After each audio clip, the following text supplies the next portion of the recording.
Guys আমার বন্ধু অনলাইনে আছে, ওর গ্রুপে জয়েন দিয়ে দেখি ও নেই কিনা। গাইস ও কি বলে শুনে আসি একটু। এই বটের বাচ্চা বট, তুই আমার গ্রুপে কি জন্য আসছিস? তুই আমার সাথে খেলার যোগ্যতা আছে? বন্ধু তোর সাথে সম্পর্ক আমার অনেক দিনের, তুই এরকম বলতে পারলি, আমাকে বট বলতে পারলি। এই বটের বাচ্চা বট থেকে বট না বলে কি বলবো?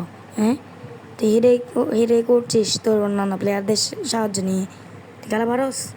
তুই আমার গ্রুপে থাকার যোগ্যতা আছে নাকি কা? আমার বন্ধু আমাকে শেষ পর্যন্ত কিক মারলো, দেখি ওর গ্রুপে জয়েন দিয়ে দেখি হয় ও নেই কিনা। ফাইনালি নিয়ে ফেললো ওর গ্রুপে। বন্ধু তুই আমাকে কিক মারতে পারলি? এই বটের বাচ্চা বট, কিক না আমার আমি কি করবো? তোর অপমান অনেক সহ্য করছি, আই 1v1 কাস্টমে আই। দাঁড়া আমি কাস্টম বানাচ্ছি, দাঁড়া। গাইস আমি কাস্টম বানাচ্ছি, ওর অপমান আমি অনেক সহ্য করছি, দেখে আমি ওকে হারাতে পারি কিনা। যদি হারাতে পারি সবাই মিলে সাবস্ক্রাইব করে দিবে, ভিডিওতে লাইক করে দিবে।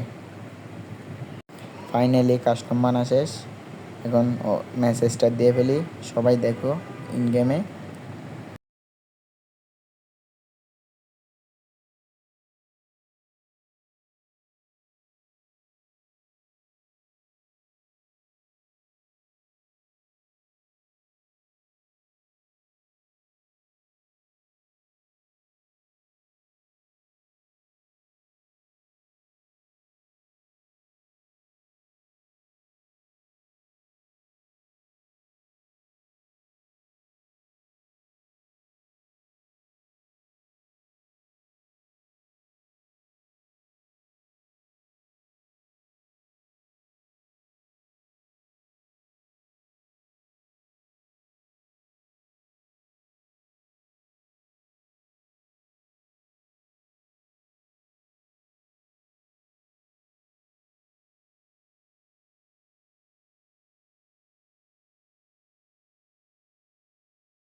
ফাইনালি আমার বন্ধুকে মেরে আমি ম্যাচটা বইয়া করে ফেললাম। দেখি ওর গ্রুপে যে দেখি ও কি বলে। আসেন আপনারা আসেন দেখি ও কি বলে। বন্ধু তুই তো আমাকে অনেক বট বললি, মার খেয়ে তোর অনুভূতি কেমন সবাইকে বল। সরি বন্ধু, আমি তোকে বলছিলাম ভাই, আমাকে মাফ করে দে। ওকে ওকে, সমস্যা নেই বন্ধু, তুই তো আমার বন্ধু, সমস্যা নেই। গাইস এটা আমার ফার্স্ট ভিডিও, যদি ভালো লাগে সাবস্ক্রাইব করবেন, ভিডিওতে একটা লাইক দিবেন।